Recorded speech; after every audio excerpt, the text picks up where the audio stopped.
Hey, everyone, and welcome to the UkeStuff Podcast, episode 19. And in this podcast, we're going to talk with the Ukulele Sisters, and that would be Jenny Peters and Rebecca Bogart. So why don't you guys introduce yourselves and tell everybody a little bit about what you do and who you are?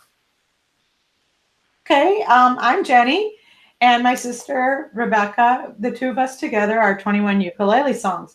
And what happened basically is I am a public school music teacher, and about 8 years ago, I was in a situation where my district had suffered some budget cuts. So I went from teaching orchestra to going to teaching orchestra, third grade general music, fourth grade general music, fifth grade general music, orchestra, fourth, fifth, sixth, seventh, eighth, and also a section PE. So there was a lot going on at that particular year. It was how we kept the music programs, was to just double people up a lot. And the other thing that they needed to do is they needed to bring more than one class into a general music setting. So instead of having a class of like 25, I had a class of about 45. And I was in a very small space. And I had a lot of kids that did not like to sing. Chris knows all about that. So there were ukuleles on the wall. They were there from the previous teacher. And the kids were dying to learn to play them. So I thought, well, I'll just take one home and figure it out. I had played a little bit of guitar. And so I went home, and I did not find that the left hand technique was all that difficult for me because I came from a string background. But I found that I really wasn't very good at strumming. And if I could change chords, it still didn't sound that great. And I also found that when I went online to look for materials, there was nothing that was really easy enough for what I wanted to teach for my students.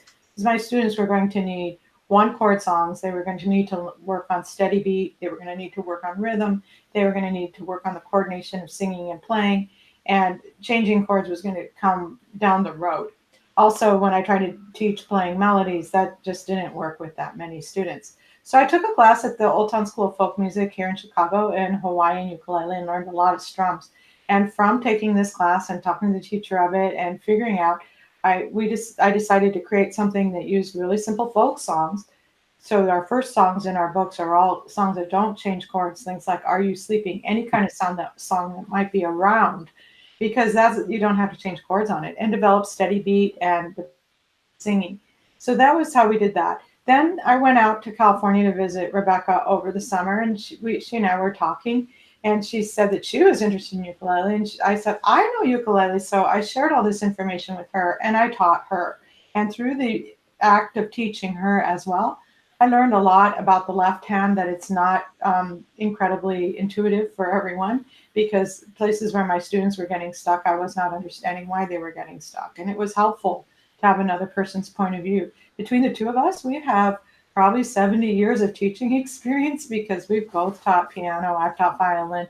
I've taught strings as well. We've taught our whole careers, and both of us we're sisters. We grew up playing piano and learning together. So we were able to apply and think a lot of this pedagogy through. I also had a background in Suzuki, violin, of course, and in Suzuki, you use folk tunes that are from the person's culture.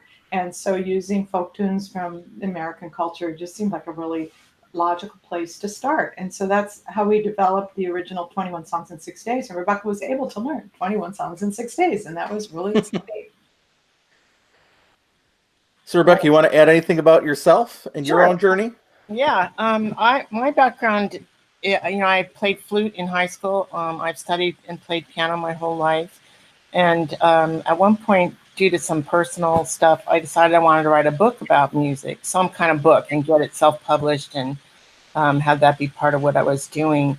And so I went on Amazon. I was researching all around on Amazon, like what kinds of books about music were really popular. And I saw that ukulele was super popular. And I mentioned it to Jenny, and she was like, "Oh, I know all about that." So I stood right around when she had the thing with the general music, So I said to her, well, let's write the book together. I thought that'd be a fun thing for us to do together. And then, like she said, she came out to California and, taught me to play the ukulele. So it's actually pretty interesting as somebody who's, I've played lots of really big, hard, complicated piano pieces, and I've taught beginners how to read music on the staff and understand what chords are and all that kind of stuff. But I had not ever played any kind of a string instrument. So for me, making the chord shapes with my left hand was very odd. It felt really odd. And so some of the things that people have trouble with learning ukulele, I didn't have any trouble with, like the strumming and, steady beat and understanding like what a measure is and where to change all that piece of it. I know a lot of our people that read our books write to us that those things are hard for them. That wasn't hard for me, but the learning of the left hand and getting the left hand to change quickly enough, that was pretty hard for me. So I think between the two of us coming at the ukulele from really different musical instrument backgrounds, we kind of had the understanding of how different pieces of it can be hard. And I also think because we both taught beginners for so many years, we have a really good sense of, the kinds of things that people don't understand about music. Because a lot of the ukulele materials out there that Jenny looked at, it was kind of like they were for people who had already played guitar. They kind of started a little further along in the process than a lot of the folks that Jenny and I have taught over the many years of teaching beginners. So Rebecca, was your college degree in music ed as well, or music performance? I have a bachelor's in business, so Okay. I'm kind of the businessy person of the group. And then I have a master's in piano. Okay. And so since I finished my master's degree, I've been a private studio teacher of piano. And I kind of have a specialty in ergonomically efficient piano playing. And I do retrain injured pianists as well. Well, that's pretty cool. Yeah. So I spent a lot of time, doing self-promotion and building up a studio that could support me. So in terms of like marketing and outreach and how to make a presence on the web, I had a lot more background in that than Jenny did.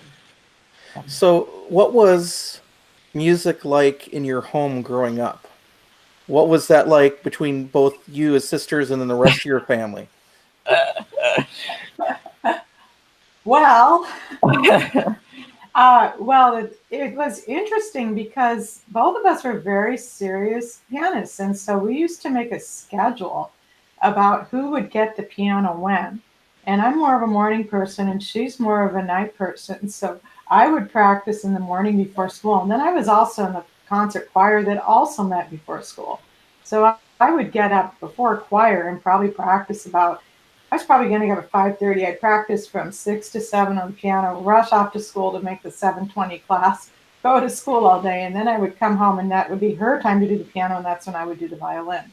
And her brother played the clarinet, and he was not nearly as interested as either Rebecca or I. But at one point he got back at us. It was very funny. I think he accidentally set his alarm for 4:30 instead of 5:30. I forgot that. And he was playing the clarinet at 5 in the morning.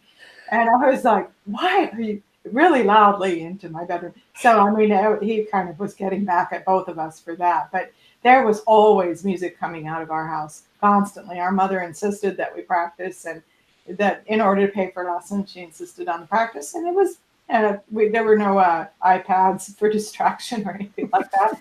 So we practiced quite a bit. Yeah. And you guys grew up in California, you said, too. Yeah. Now, were your parents musical? Were their parents musical? Do you know if that was a part of your family's tradition before you got into music yourselves? We had a great aunt Marguerite, who apparently wanted to be a concert pianist in the 1920s. But I don't know of anyone else in our family. Jenny, do you? I mean, our cousins are musical. It's interesting to me because our mom and our aunt, they both played instruments. They weren't serious about it. But all four of the granddaughters on that side of the family, from which great aunt Marguerite was there, all four of us ended up in music professionally. Yeah. Wow. So the first book comes out, 21 songs in 6 days.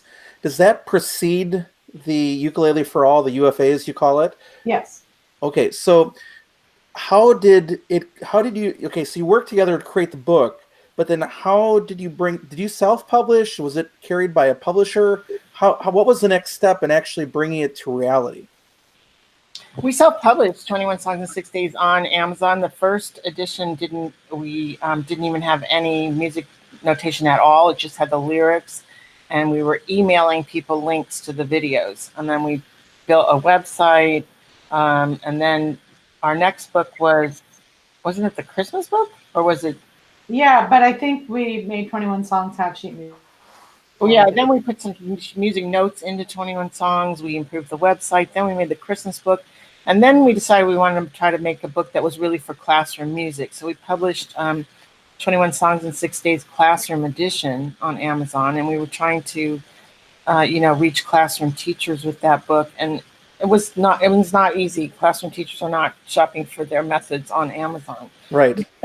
So Jenny wrote we wrote a really nice letter to Joe and sent him the classroom edition. And then Jenny, I think you saw someone from Joe's at a convention or something and talked to them. I go to, of course, Midwest Band and Orchestra every year that's held in Chicago. It's a big international event.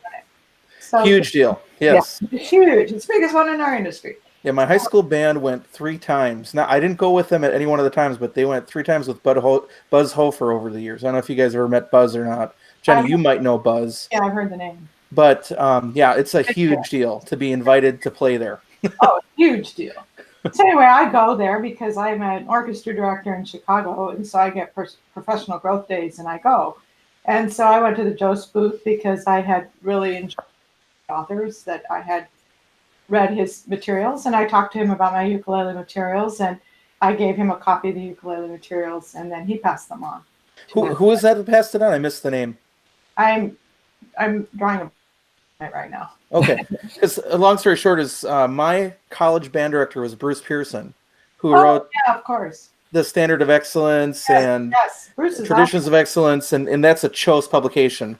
Right. And he's only sold millions of those of those books, you know. Standard of Excellence all over the place. Yeah. All the schools I've ever worked at have Standard of Excellence. And Bruce is really awesome. He's really awesome. Yeah, he's like over 80 and he looks like he's 60. I know. You know, incredible energy. It's something else. But now, so anyhow, as a disclaimer, if you're wondering why are the 21 Songs authors on the podcast, no, they didn't pay to be here or anything like that. We're just visiting. But I do have to disclose that you guys did have Cho send me the teacher book and the individual student book of Ukulele for All. Now, the first question I have for you is this volume 1 with a volume 2 on the way? Or it's just we haven't decided yet if we're going to do a volume 2. Okay. That would be something down the road that could be considered. Okay. So what's it like putting together something like this? I mean, it's different than self-publication where you're in control of every nitty-gritty. Somebody there is like taking your materials, I think, and then sprucing them up, I'm going to guess, because that's what they do kind of deal. What's that process like? It's lengthy. That's the first word that springs to mind. We work directly with our editor, Chuck Elledge, and he would take our material and then I'm pretty sure he does all of the graphic layout as well as the music typesetting. And then he would also send us a first draft with all the text.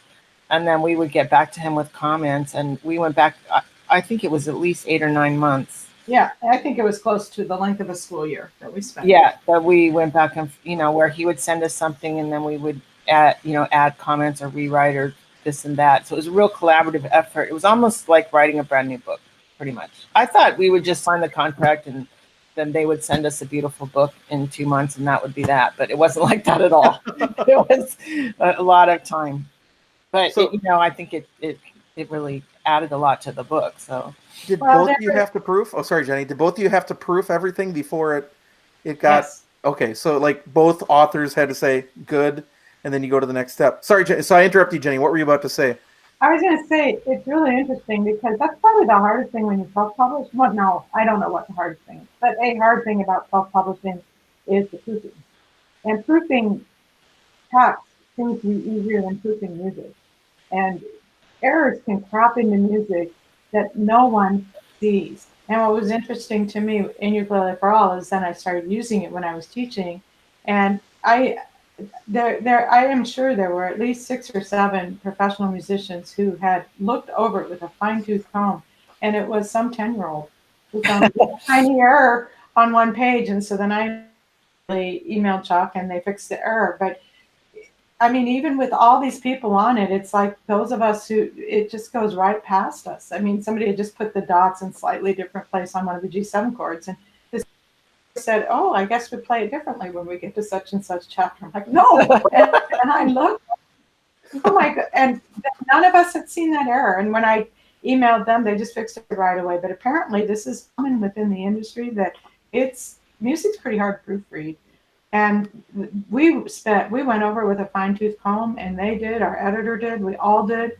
But I love the process because there was so much back and forth, and there was a lot of effort to make sure that everything was truly in the public domain, that the translations were accurate of the songs when we were doing foreign language, that we were trying to cover all kinds of different cultural styles and different backgrounds, that there were different strumming patterns, the videos that go with UFA through the practice thing that you have. There's no person's head. It's totally and it's a split screen. It's totally focused on what the hands are doing, and that will make it that the videos don't date. Where, if you have a person doing a video in 2019, they're 20 years from now it's gonna look very dated. And so there was just a lot of really interesting things that we learned about the musical industry, and working with these people who are so passionate about putting out really high quality materials. I mean, Bruce was not involved in this process, but he's a very passionate, and a lot of the JOS educators are all like this. They're very passionate about what they do. They're very high quality. They're bright people. They really, really want to get these materials into the hands of teachers and the hands of students so that students can learn, and they want to create the best product that they possibly can. Yeah, I mean, Chuck was working with us for 8 or 9 months. He contributed a lot of new ideas. We added a lot of songs in UFA that weren't in other books. So he had a lot of stuff to say. We should do it this way. We should do it that way. And so it really was a lot of contribution on his side too. So I think it's a much better book as a result. Besides just looking nice on the page with all the 2-color print and the nice graphic layout and all that kind of stuff. Do they print like a massive number at one time, or do they do small batches so that there are errors they can go back and reprint? Do you know?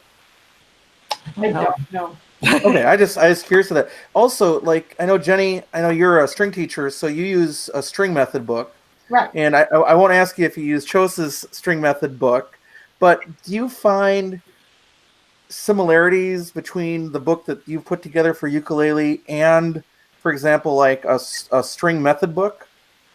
Oh, yeah.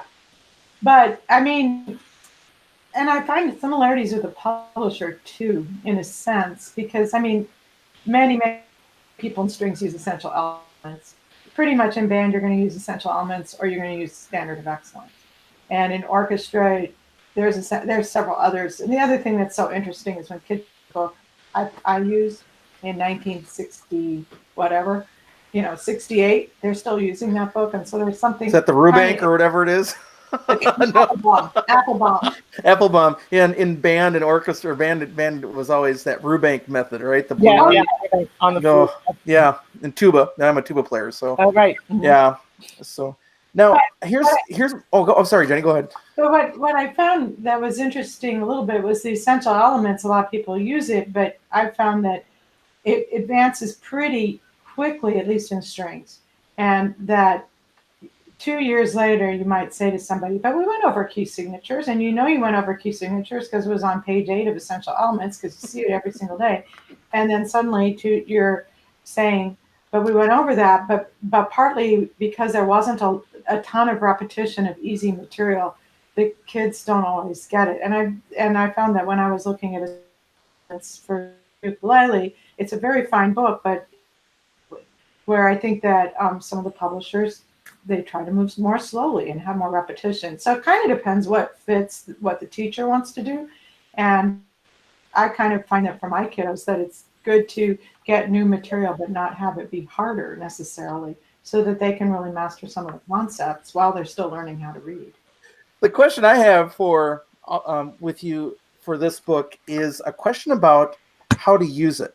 And what I don't understand, and you guys can help me clarify this, is the goal per unit to add the chord, or is the goal per unit to play the tab melody?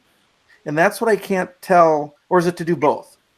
And that, I guess that's what does that question make sense? Totally. Okay. So can you address that? Because I mean, anybody looking at the book would probably want to know that too. Okay. It depends on the age level of the students and Okay. the skill level of the students. So I would say that the goal would be for, if you're doing elementary, would be to strum and sing and ignore the tap.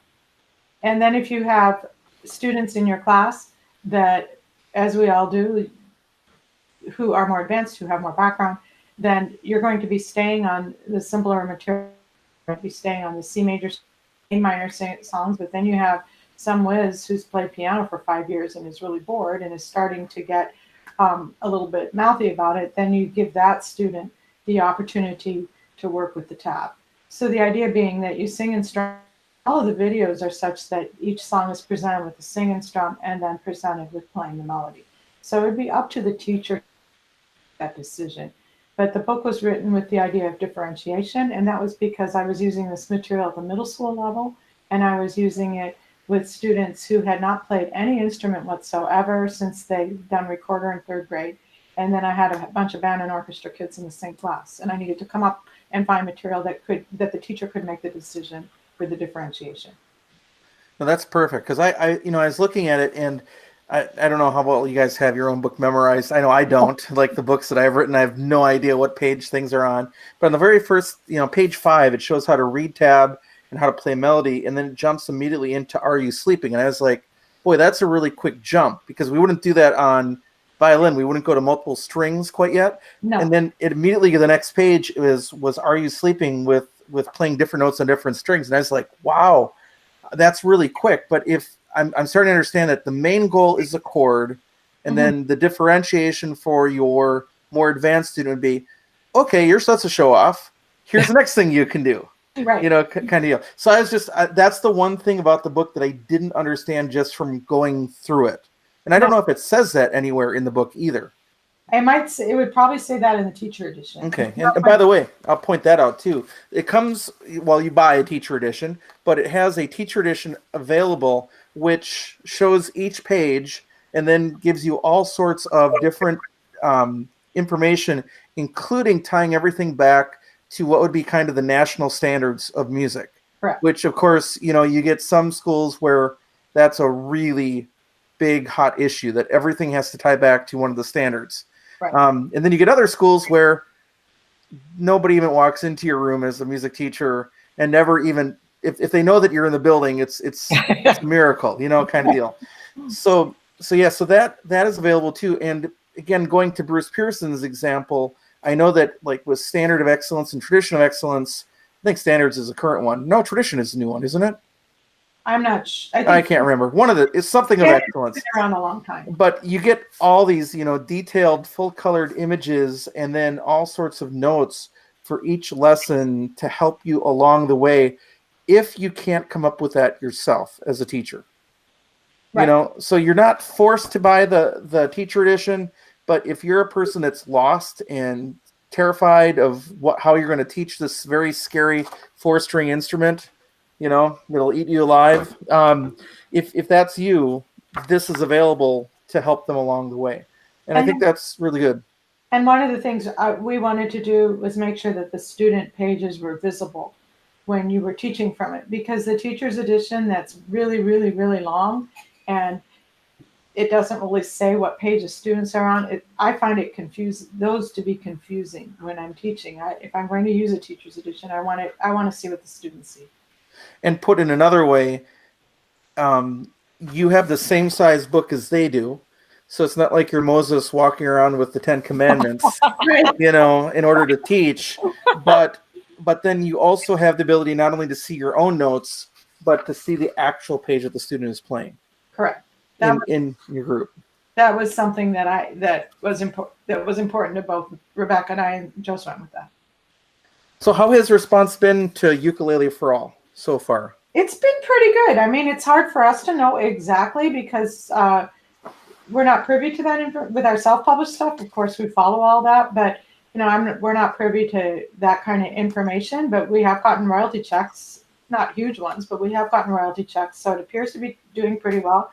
When I was at Midwest Band and Orchestra Conference, they had a whole big I don't even know what you call it, where you set the books out. And when I got there were a lot of books. And by the time I left, they were mostly gone. So that Have you gone anywhere with Chose to present with them? I haven't yet. I've been to ILMEA, Yep. and that was before it came out.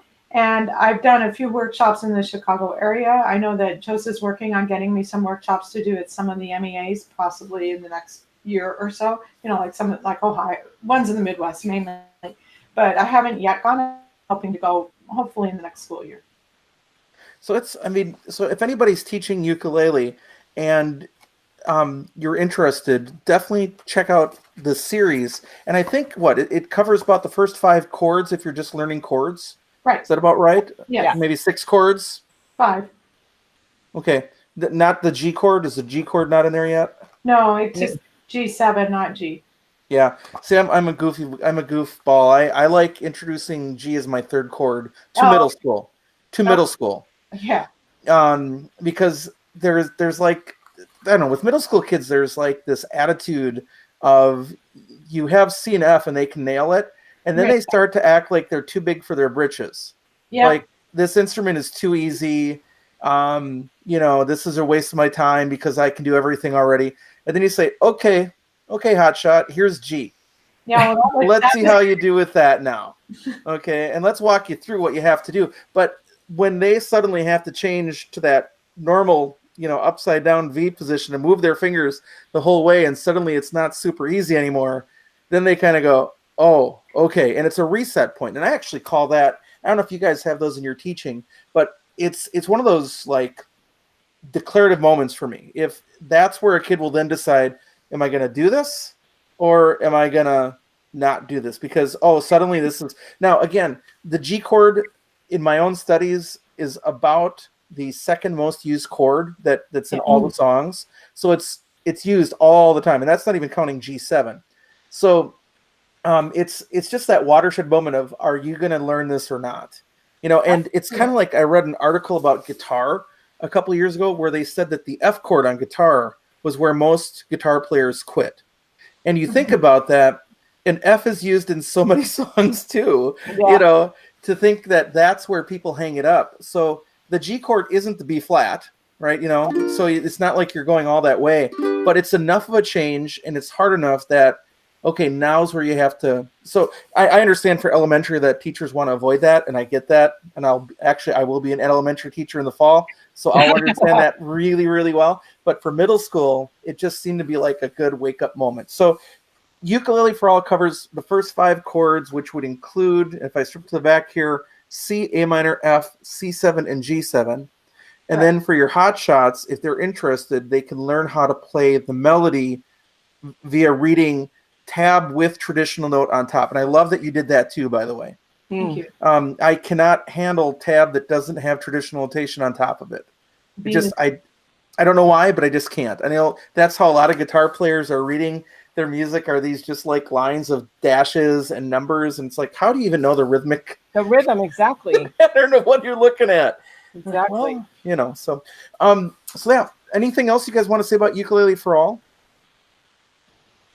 Videos are really cool. I guess I want to say, they completely redid all the videos with a professional singer. And I mean, it's very nice. The whole suite of software that comes with it. It's called Interactive Practice Studio. And it's quite professionally done. We were very impressed with the quality. So, and it's like, you download it. Jenny, you can say more about this, right? You download it to your computer and you can like make it do stuff on the whiteboard or something like that. On the smartboard. And if you have students, a lot of teachers now have students with interactive iPads or one-to-one. What's super awesome, and this is what some of the reviewers have written too, is that kids have gotten the IPS on an iPad and they've got a ukulele at home, and then they go ahead and practice some of the harder material in the book. And then it really works great for like if you're doing a show and you're doing Ari Wrong and you have a group of maybe 8 kids that can play the melody and everybody else sings the strums, then you can have a verse that's instrumental where the melody kids step forward and play it. And some kids have just gotten super, super excited about working with their iPad and their headphones. And so it was also designed with that in mind because so many schools are going to the one-to-one. Do you know if it works on Chromebook, by the way? Yes, I think it does. Okay, I just don't know if it does or not. So, Rebecca, you were about to say something, I think. I was just we also stuck in some stuff about improvisation, which I think is pretty cool. We've got some blues improv, and I think some improv with a major scale as well, and that was kind of neat to be able to include that. And in the video and audio tracks, there's an opportunity for the student to improvise over the recorded track as well. Yeah, I've used it when I taught when the Saints go marching in. There's a portion where you can improvise over the blues scale, and another one where you can improvise over the major scale. And the track that plays with you is really. I've never had anybody who's been like, "Oh no, I can't do this." And people like they're like automatically they're into it and they love it and they're like, "Wow, that sounds so good." And so it's pretty cool to be able to present some of those things that many students wouldn't get to otherwise. I mean, how many students get good enough to be in their school jazz band? Right. But they can do it on ukulele in their general music class, right? Yeah. You know, kind of deal. That's pretty cool. Oh, go ahead. Elementary kids can do it. I successfully taught blues to 4th and 5th grade when we did ukulele for most of the year. By the end of the year, they were able to do that. Now, the question about your application, Jenny, was that in place of general music or was it general music? How was that working? Which effort? Well, when you're teaching ukulele in 4th and 5th grade? That was general music, yes. Okay. And do they still do things like recorder and things as well? Yes, we did recorder in 3rd. We did ukulele in 4th, and in 4th, the way I did it is it was sing and strum. Okay. And then my school had a lot of, we have a lot of move-ins and move-outs. We're just a high mobility district. Mm-hmm. And so that was one of the reasons I did ukulele for all the way I did, because then we would go back and do material that we had done previously, but it would be different songs. So instead of doing Are You Sleeping, we would do Row, Row, Row Your Boat or whatever, but still a song that was one chord. So they didn't feel like they were repeating a song, but what they were repeating was a skill. And so that way the kids that came in that were new could immediately play, because it's not very hard to show somebody how to do all downs on a C chord. But then the rest of the kids were like, okay, we can do this. And then I would teach those kids to play the melody. And the kids who had moved in and didn't even know what hand to hold them, and they still could participate because they could learn it fairly quickly. And so that was the reason for the pedagogy the way it was. Have you heard from any teachers that are using it?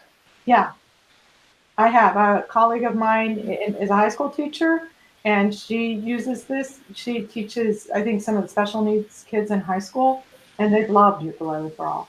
And I've also, several teachers that are in districts surrounding me are purchasing the book and using it in their general music classrooms, and they're really enjoying it. Because I always kind of get curious, like how often you hear from people, like, you know, when you make resources. Like I know, for example, when you open up comments on YouTube, you know, what you can get and what you cannot get at times. We can talk about that too, but it's always curious, like if you print something like this, and do people write Chose, and does Chose send emails to you, or do people just find you directly and email you somehow? I mean, it's done both ways. I mean, people who know me email me. And then I've also, you know, I snoop around on the web a bit. So I've gone to Amazon, and I've gone to JW Pepper, you know, places that carry our book. And I've found reviews. And so far for Ukulele for All, every review I've found has been a 5-star review. And then what I do is I make a screenshot of it and I send it on to Chelsea. And we, you know, people find us on our website, and we have an email list, and for our self-published stuff. So we hear a lot from those people. You know, we encourage them to dialogue with us, so we get a lot of conversations going with our readers. And some of our self-published people have bought Ukulele for All. Yeah. And they really have liked it too. And so one of them was having trouble with downloading the IPS on their computer, and she called Chose up and spoke directly to Mark, and he got it all set up for her. I didn't know that. Review on Amazon. Talking about your website,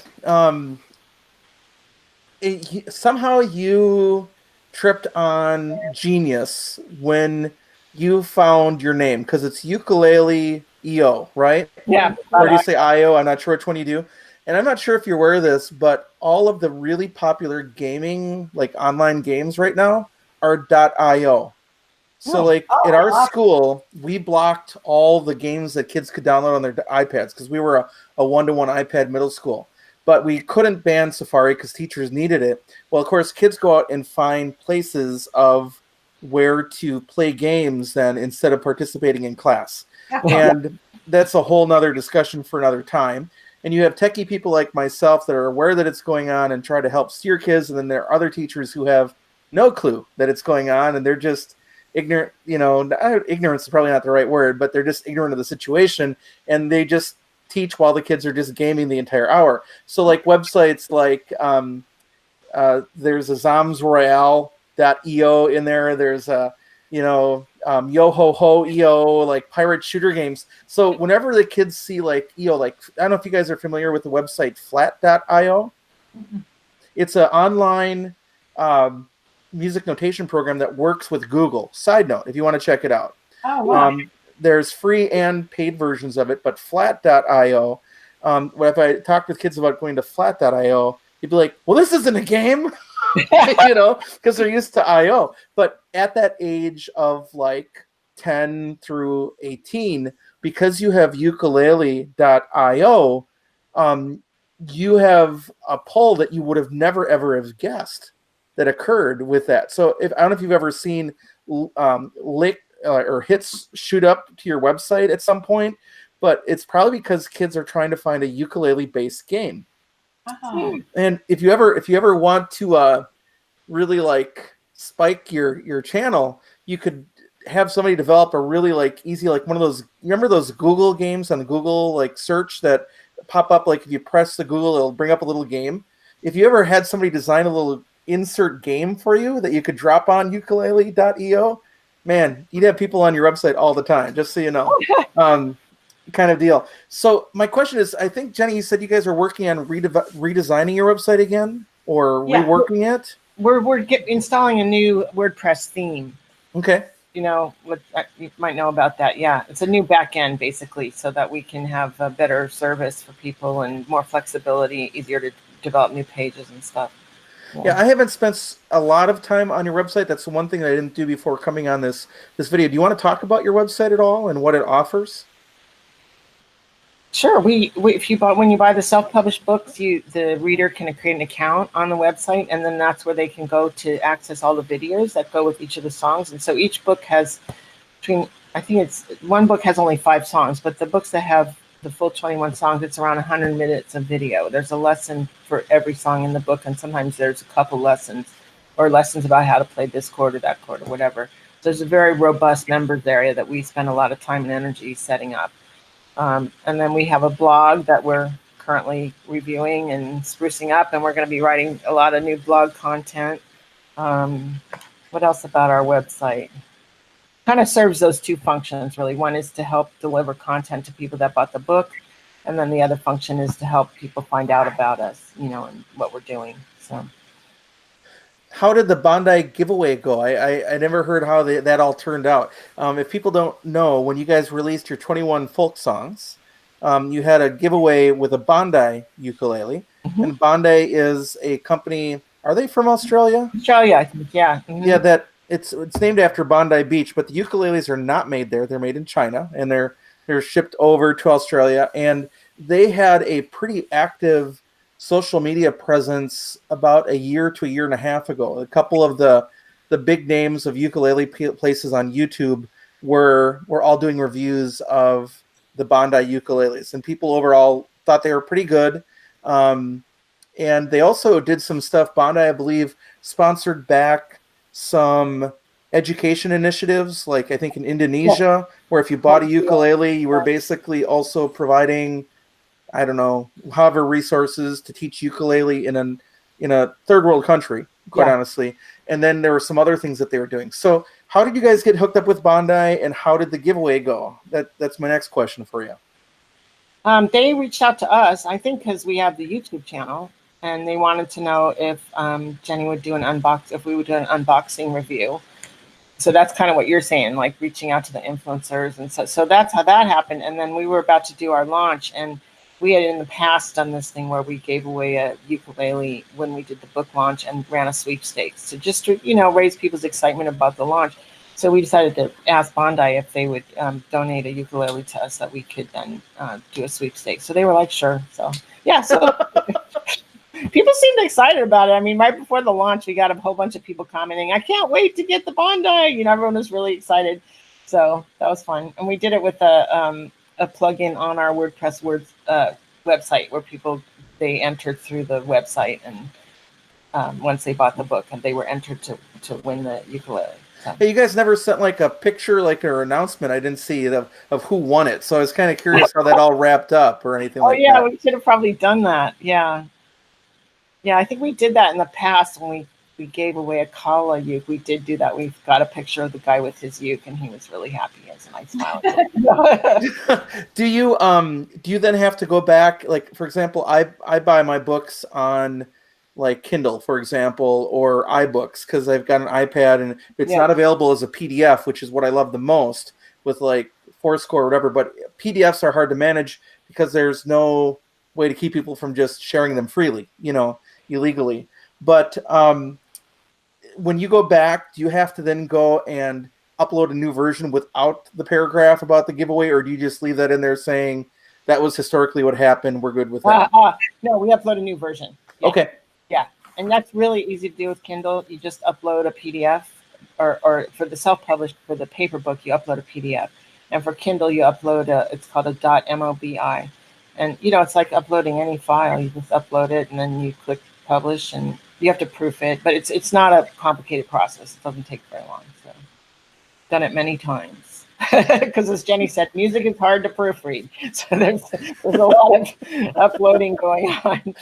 Well, see, that's one of the things that always gets me upset is the publishers have the general publishers, and that includes Chose. They have a very negative attitude towards particularly like PDF or moving to a platform that like if you're a one-to-one iPad where you can get away with getting the paper away and using digital for so many different reasons, because there's that control issue. But then we'll print a score that has an error and we won't reprint it. We'll just keep printing the same version that has that B flat in the wrong spot for eternity, and they won't make it right. So it's just like there's this catch-22 of, I understand you're against that. And by the way, my little secret plan is there needs to be, I don't know if you guys have like Spotify or Apple Music. I don't know if you have that yourselves.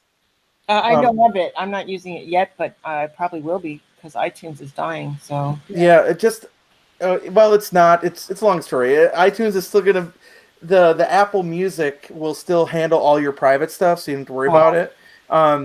But yeah, I'm the geek, kind of deal. But what I'm talking about is more like if the Apple Music of the world, where you pay as a family, we pay $15 a month, which is what we'd spend on a DVD or a CD easily, right? Today, we'd spend that because all of us listen to different things in our family. But we have access to just about everything that's published. Not everything, but just about everything. And my goal is that in music, we'd have the same thing where you'd pay X amount of dollars per year per student, and then you could use whatever music you wanted to for the rest of your life. Oh, well, that would be really, really great because the whole copyright system is scary. It's really hard. Yeah. And then every time something was listened to or played or used by a school, money would trickle back to the publisher and the author. That's the logic, which is what happens with Apple Music. So that's my dream world. That's my dream world. And it's just we're not there yet, but it's coming. Yeah, it will be coming. So some questions about self-publishing in your books, too. I wanted to ask you about the books. Most recent book was Folk Songs that was released in, February? February. Right? Mm-hmm. And I know I bought that one right away. One of the things that I really loved about that book, and I'm not saying compared to the other books, but I have not seen the More Songs book. I don't own that one. So I own Christmas, I own the original, I own Folk Songs, and I think there's, other than the Moors, there's one other one. Do you remember which? It's got 5 songs in it. It's called Easy Ukulele Songs 5 with 5 chords. Yeah. Okay, so that one I don't have either. So I'm missing those two. But what I really love about Folk Songs is that you guys added a couple chord melody songs in there. Yes.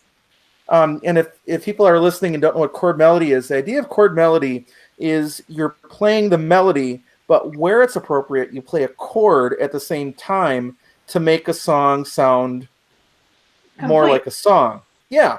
And to me, it's the best way to get into ukulele as a solo instrument versus the painful just playing the melody by yourself all the time, which is boring and kind of bare. So I love that you guys did that. So my question is, as you are adding other 21 books, are you guys open to adding some more chord melody in those next books? Yes. Yes. I'm sure that's what the answer was going to be, but I just, and I know you guys have some plans. Do you want to talk about your plans for the 21 series at all? Well, right now, there's kind of two things that I'm working on right now. One, because our Christmas book has been so popular, one of the things that I am working on, we haven't decided yet exactly how we're going to release it, would be 21 Christmas chord melodies. So that's nice. Take the songs that are in the Christmas book and add chord melody to them. And one of the things about my chord melody is, obviously Jake Shimon chord melody, and it's phenomenal. And my chord melody is way easier than that. And I'm not going to be at that level, but I've seen chord melody, other people write it, but I've never seen anybody quite as simply as I write it.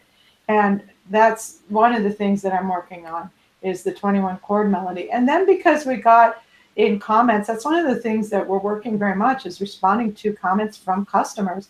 And you reviewed our folk song book, but we also got this in the Amazon reviews, is people love the chord melody. And so that we haven't yet decided when it's going to come out, but it's going to be 21 Easy Ukulele Hymns, has a lot of chord melody in it. And after we got these comments, I went and added chord melody, not to every song, but to songs where I didn't have to do a lot of bar chords. Let's put it that way. Yep. Not that I can't do bar chords, but where I didn't have to move my hand up the neck and do a lot of this kind of thing. Yep. Well, if I could do it down here, and then every now and then, maybe I had to do one in the shape of an F up here, and there was one in the song that was hard, I would keep it. But as long as I could do it down in what I would call, with other string instruments, first position for the most part, then I want to keep the chord melodies that simple, because I want them to be accessible. I know that in my own playing, it took me many years before I could really play bar chord clearly. And yeah, we should all work on bar chords, and everybody needs to, if they're going to be a decent player, they'll need to do it. But that's not who I'm trying to reach. I'm trying to reach people who just want to play a song that sounds like a song when they're not a singer, and where it sounds really beautiful. Yeah, and they have the pleasure of being able to sound really good, even if you haven't played that long.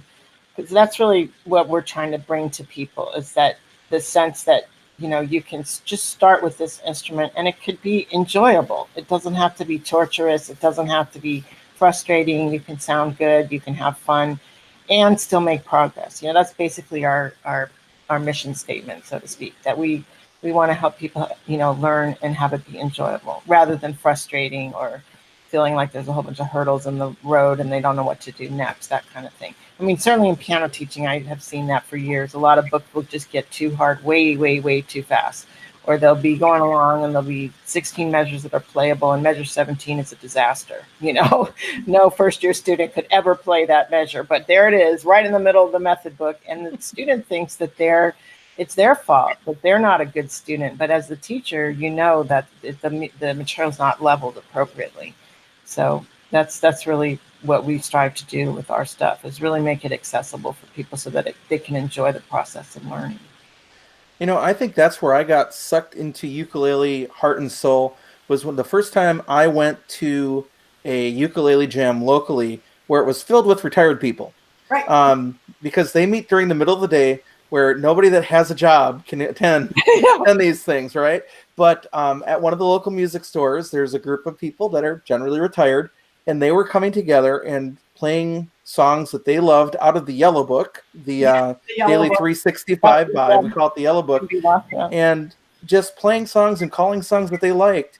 And a lot of these people hadn't done music since they were in middle school. They were just like, no, music's not for me. And here they are in their 60s and 70s and 80s in a group playing and singing music. And I'm thinking, these aren't people that are joining a community band. They're not joining the local church choir or community choir. They're not going to do that. But here in music education, we keep talking about music education. You know, they're willing to play this thing and get together and sing and make music. And it's like, that's our entire life goal. That's what we wanted from them. And, Right. you know, for all of them. Yet all these kids that we teach traditionally, how many of them, you know, I hate to put it that way, but never play piano again, or never play violin again, or never sing a note again in a choir. And yet they're willing to go and buy one of these things because it doesn't threaten them, you know, the scary ukulele. So I think it's so great. And that's what I love about the 21 Songs book is you guys are trying to really approach it, you know, in a non-scary fashion. And again, I think you write the tab in there just that people want to try to play it, right? I mean, that's the Right. mindset in it. You know, so then you add the chord melody, which is for those people that want the extra challenge. And by the way, that whole Jake Shimabukuro thing, watching any of those players, whether it's Tamayane or Tamayane, have you guys seen Tamayane Gardner? I think I have, yeah. If you haven't checked her out, you need to check her out. She's one of those like almost flamenco players. Right. Okay. But she dances all the time while she plays. So she's got this whole like art thing going on as she performs. But then Jake Shimabukuro and people like Kale Gamayo, and I mean all these players that you watch and you go, oh my gosh, I'll never be that good. And then you have to step back and say, you know what? I'm not that good in anything.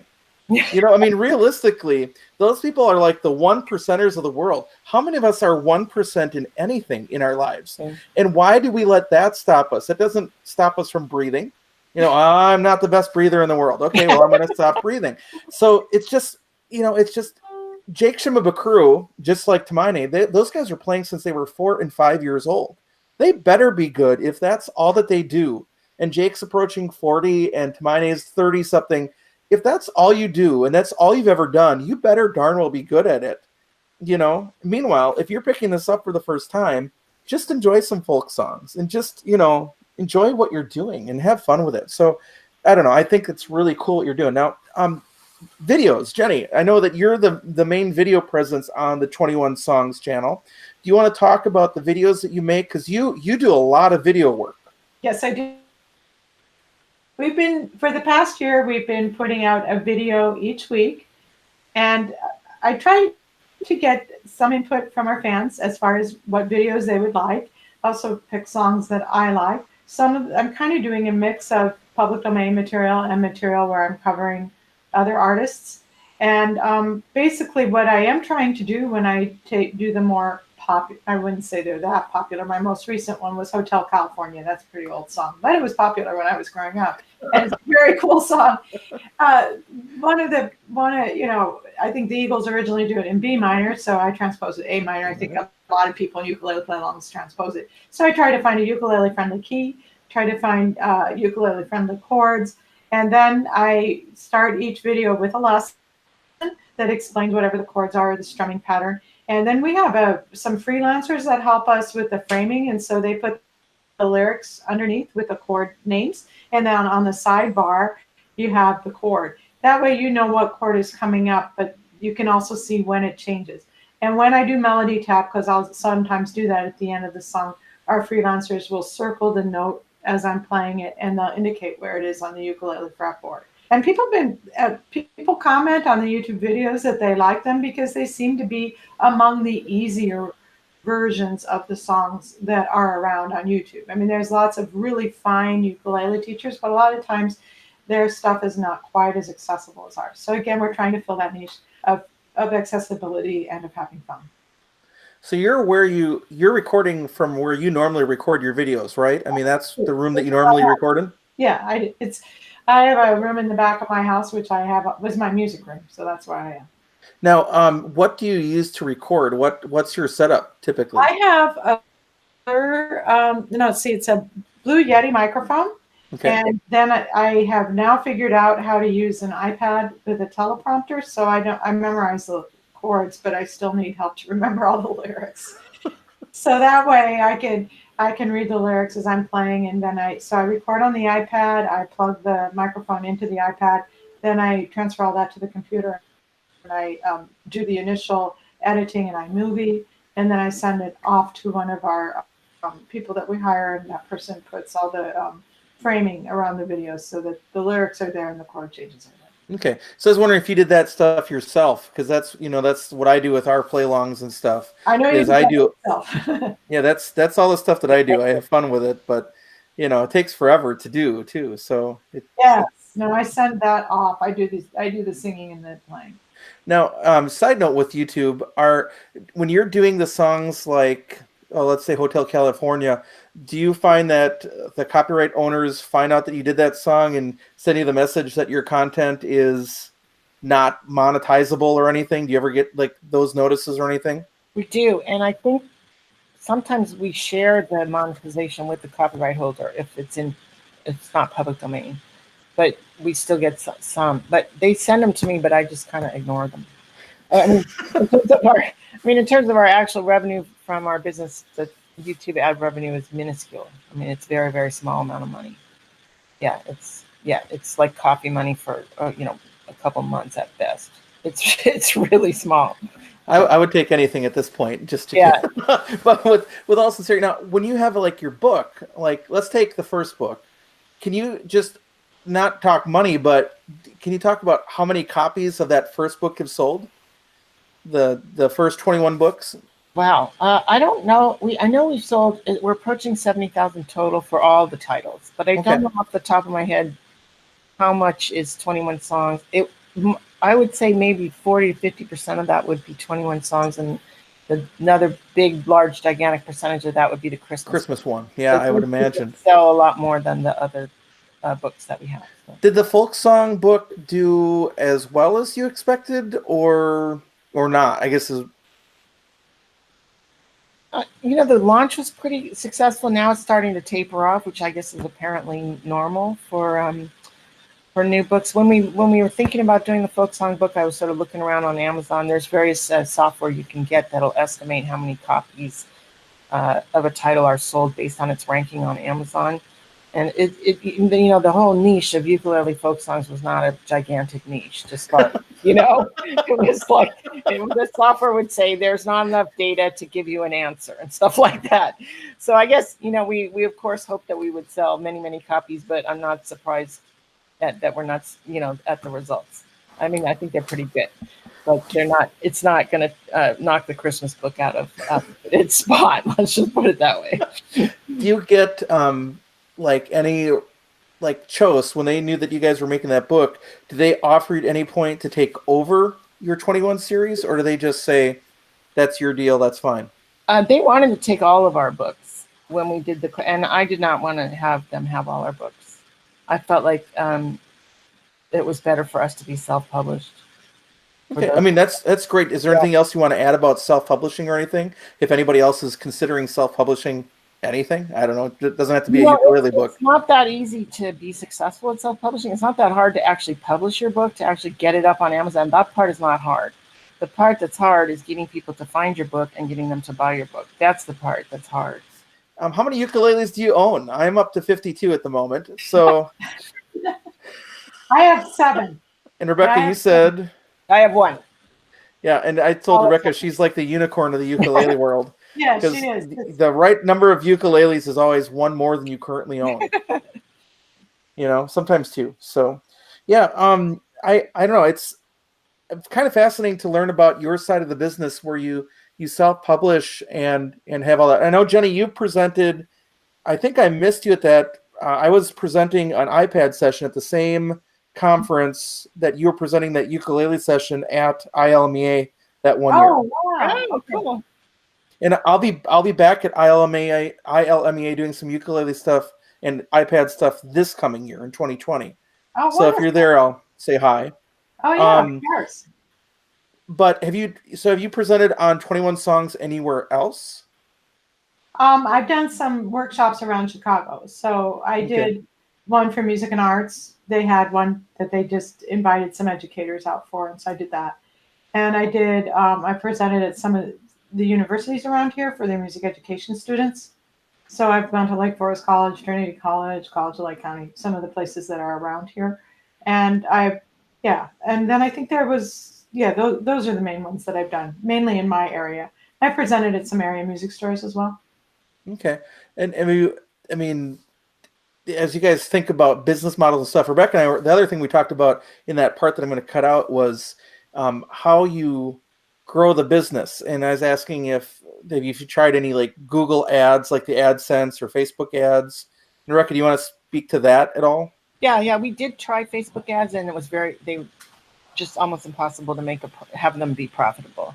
So we tried for a couple months. We hired somebody to help us, and that knew what he was doing, unlike me. And he said, the margin is it's just not a high enough, expensive enough item that you can afford to pay for ads on Facebook. We do run Amazon ads, and that's very complicated technical area to get into and to understand. And I'm pulling my hair out around that on a regular basis. I took a big, long, complicated course, and I got this fancy Excel spreadsheet that I don't really understand. But it seems like they're helping some. So we do those. But mostly we're trying to, like I was saying, we're trying to build up our platform and have people find our website, find our YouTube videos. Maybe some people will hear us on this podcast. Just get ourselves out there so people find out about us. Jenny does lives on Facebook every week. That's another way we're trying to have people find out about us. She's posting on Instagram regularly to try to have new people find us, and then try to get people to sign up for our email list and build up a long-term relationship with them where we are being helpful to them over a long period of time. We send out the free sheet music that goes with our weekly YouTube video upload, so people get a piece of sheet music every week from us in exchange for their email address, and then hopefully over time people become long-term fans, and then when we publish our next book, they'll be wanting to own it. So that's our long-term marketing strategy. I think I've said this before, but one of the things I'd love to see you guys offer would be, and maybe it's when you've decided that you're done writing other books too. Mm-hmm. Because you might reach that point where you're like, okay, been there, done that. I have the T-shirt, I'm good. Enough of that. But when you're done, it'd be great to have a book that was just the music too. Oh, right. Finally, 21 songs, music only, book where you'd buy the book and all it would be the music. Because at some point, flipping through with the descriptions and everything, you don't want to do that anymore either. You just wish you had the music itself. So just an idea down the road. But you have to wait till all your music is done to get there, right? And you're doing stuff so far that's all in the public domain, so you don't have to worry about the copyright nightmare. Yeah, you just don't have the resources to be researching who's holding the copyright and writing to the copyright owner and trying to get what do they call that, a mechanical license. Yep. Negotiate that for every single song. We don't have the energy for that. Yeah, I spoke a little bit to Mark Dose about that because Hal Leonard is the one publisher that does that. Yep. The other publishers do not. Maybe public domain in music education generally. And I mean, Alfred has some of them, but Hal Leonard is the one that has the most. And one of the things I've noticed with the Hal Leonard ukulele material is that some of the books that are using the non-public domain material, they're for multi-instruments. So they'll be for banjo, mandolin, ukulele, guitar. It's like it's a folk book and it's a great book. But because of that, you're making a compromise as far as to what key you're putting in. Because it's not solely for ukulele. So you're not teaching it to what's easiest for ukulele. You're trying to, it's like teaching band. When you teach band, everybody starts in the key of B flat, but that's not going to be necessarily the easiest key to play in on the flute or the trumpet or the clarinet, but you have to find a middle ground. And from what I understand, the whole mess with the copyright thing is such that you have to pay so much for the licenses that you got to make your books reach out to a broader audience. I don't know if you guys have played with Noteflight at all. That's another online service. And I just, in fact, was playing around with it the other day. I decided to subscribe to Noteflight, partially because I made an arrangement. They have this thing called the Noteflight Marketplace now. Mm-hmm. And what people can do is they can go out and they can publish something that they've arranged. Right. And even if it's somebody else's copyright, for the most part, Noteflight Marketplace will, because they're part of Hal Leonard, they will match your song and publish it for you. People can buy it on Noteflight Marketplace. They can print it. They can do whatever they want with it. But then you would get 10% of the sale of the resource, and then the other 90% goes back to the publisher and the copyright holder legally. It's a pretty cool deal. So what I did is I've been playing around with a couple different chord melodies. One was I'm this one I can publish, and I'm going to eventually, but it's the Tetris theme. You know, I've been working on writing it out and practicing. I want to get it well enough that when I play it, it sounds right. But I also made a play along for Baby Mine from Dumbo. I don't know if you guys have seen the 2019 Dumbo yet, but there's a scene in there where like the bearded woman at the circus is playing a ukulele and they sing the Baby Mine song from Dumbo.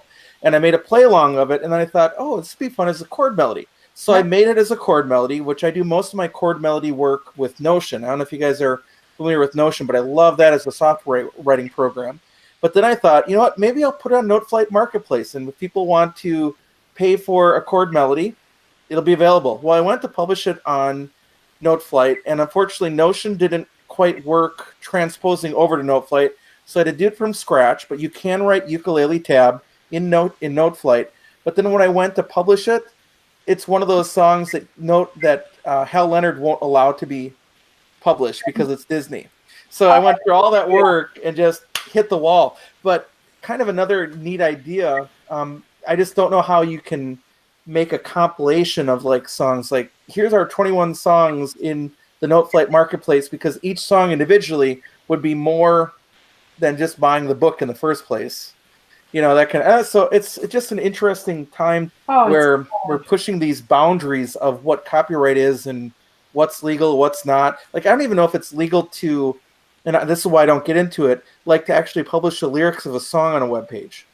I know there are plenty of places that show the lyrics and the chords of what to play, but I'm not sure that's actually legal to do. I don't know. So when I'm making the play-alongs with the YouTube play-alongs, the song itself is being copyrighted by YouTube and the original owners, and then they're gaining any revenue add off of that.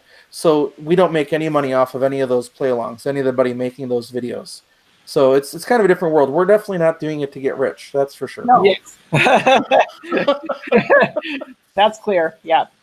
So yeah, it's really fascinating. All the different branches you guys have between running the business, publishing the books, making materials. Jenny, are you the person that puts together then the weekly song that goes out and all the resources that go with that?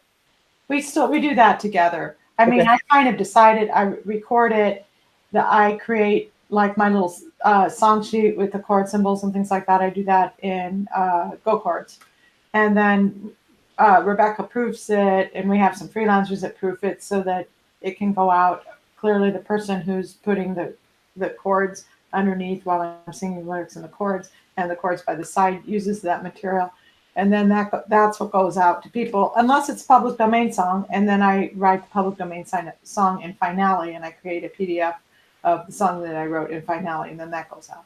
And okay, so you're a Finale user. Okay, all right. Finale user. So some people are more interested. Some people actually like lyrics and chords better. So I'll provide, for example, if I'm doing public domain songs such as Wayfaring Stranger, I might provide it in both sheet music and in lyrics and chords. And some people prefer that, so that's fine. Whatever they prefer. And what program did you say they use to make the lyrics and chords? Did you say Go Chords? Yeah, it's an awesome program. Is it on iPad or just regular Mac or whatever? It's a web-based program. Okay, all right. And what you do is what's really cool is what's easy is if you know the lyrics of the song, you can just import. You can like copy them online. So if you know the lyrics, and then you can dump them, and then what it does is it prints out all the lyrics for you, and then it has like a chord glossary, and you just put the chord shape over the lyrics, and it will go right exactly where you need it to go. It's not like when you're doing it in Word and you have to space to get it exactly. And the other really cool thing is if you play E, there's different ways to play the E chord, or there's different ways to do the B7. You can create custom chords very, very easily in Go Chords. So that's really cool too. I'll have to check that out. I generally use, obviously if I'm doing notation, I'm using Notion on the iPad generally is the quickest way for me to do it. And then I use Songsheet Pro on the iPad when I'm making like the chord charts like that. It all works out pretty well. So Song Sheet Pro, I don't know that one, but I've been doing Go chords. But it's no, I wouldn't change anything you're doing necessarily. You know what I'm saying? There's a lot of different programs out there. That's one of the really cool things about being alive now, is that it's just so cool what we can do. So as we kind of wrap up, because I mean, I'm taking a lot of your guys' time this afternoon, and I'm sure, Jenny, you need to go bicycle somewhere, I'm sure. You said you're getting ready to do your annual Iowa bike trip. Correct. So she's an avid biker. I need to bike more. I have a recumbent, and we have lots of trails out here, but I just haven't gotten out this summer.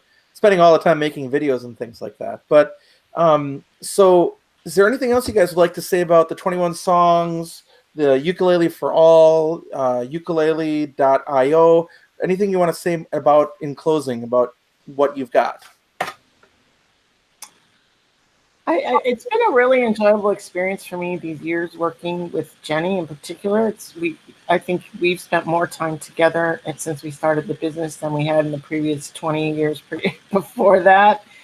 And it is. I remember something you said on one of your podcasts, Chris, when somebody leaves a comment. You said somebody had left a comment that they had learned a song from a video you'd posted, and then they sent you a link to them playing it based on your materials.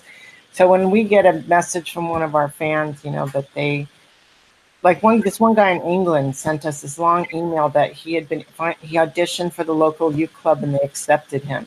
He's a retired graphics design professor, and that he was so thrilled. He said he thought he would never ever get in, and he learned totally with our materials, and he's just having a great time. I mean, it made my day, to think that you can have that kind of ability to bring music into someone's life, like what you were saying, and that's what the ukulele business is for me. We're really bringing music to people that don't yet have it, that they're really beginners. That's who our material's for.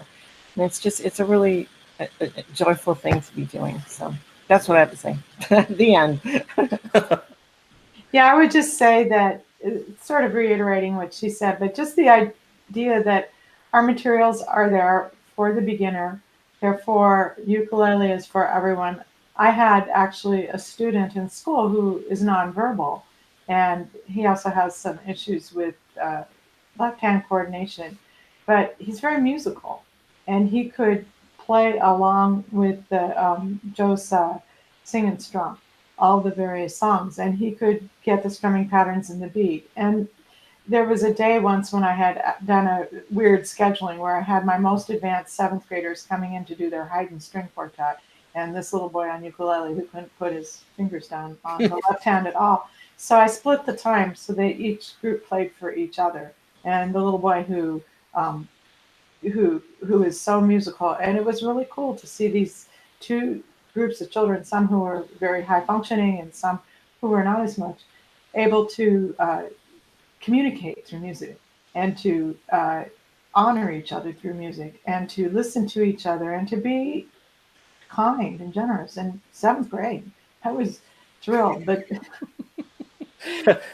the key word there is 7th grade. Yeah, 7th grade, but yeah.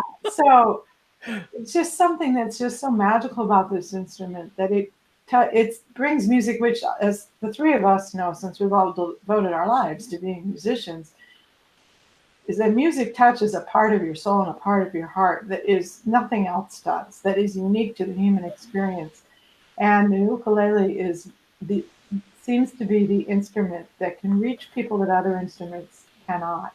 And when you are able to bring this love and joy to other people who have not experienced it before, it's such a gift, and you feel like a vessel through which this wonderful light is flowing. And I think that's just the best part of being involved in this.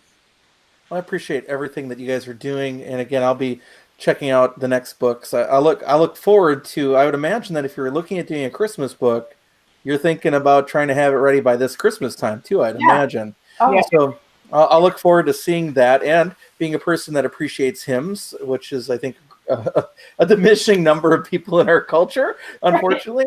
But being a person that appreciates him, I'll look forward to that book too. Speaking about, Jenny, you're talking about having a student that was nonverbal.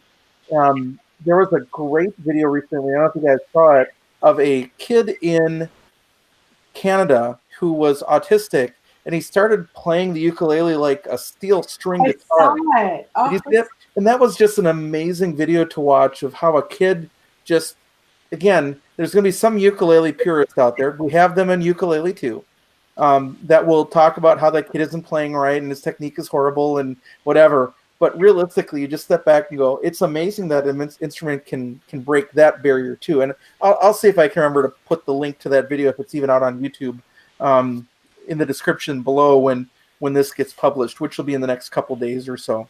great. So, yeah, I definitely appreciate the opportunity to talk with you guys and visit with you, because I've seen you on YouTube and other places for quite a while.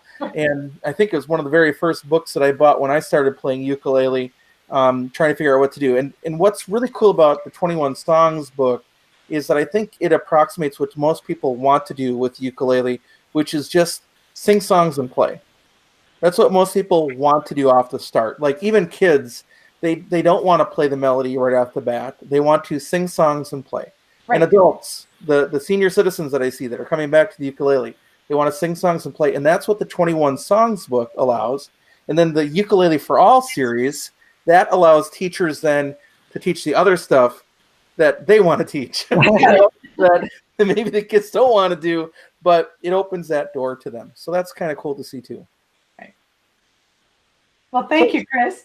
Yeah, thank you so much for having us on the podcast. It's been a real pleasure speaking with you. Yeah, it's been an incredible pleasure, and this will be up soon. Just as a reminder, anybody, check out, if you haven't found a podcast service that you like the best, check out Radio Public, just as a side note, for all of your podcasts, not just this one. Radio Podcast actually has a deal where they send income back to podcast providers. So I've signed up for it, but I'm not anywhere near on their list yet of generating revenue. But for any podcast you listen to, this podcast is also available on Apple Podcasts, Spotify, Stitcher, and I can't remember what else. It's out there. So to the Ukulele Sisters, to Jenny and Rebecca, I appreciate your time so very much. And people can find you. Let's see if we can list it all. They can find you on YouTube under 21 Ukulele Songs, right? They can find you at ukulele.io. They can find the books at Amazon.com, probably under 21 Ukulele. Beginning Ukulele Song Series. Beginning Ukulele Song Series. They can find you on Instagram. JennyPeters.21 Ukulele Songs. Okay, Jenny, and I'm having a hard time making sense of what to do with Instagram. I don't know how to deal with it yet, because you can't put links in. I don't know how to make it best work. And then, is there any other place that they should be looking for you? Facebook, 21 Ukulele Songs. 21 Ukulele Songs on Facebook as well.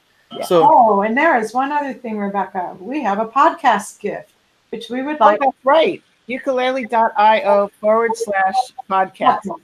And we'll send you a copy, Chris, and then you can put that into the show notes. This is a gift for anybody who's listened. It's 10 songs in the key of F, 10 ukulele songs with 2 chords.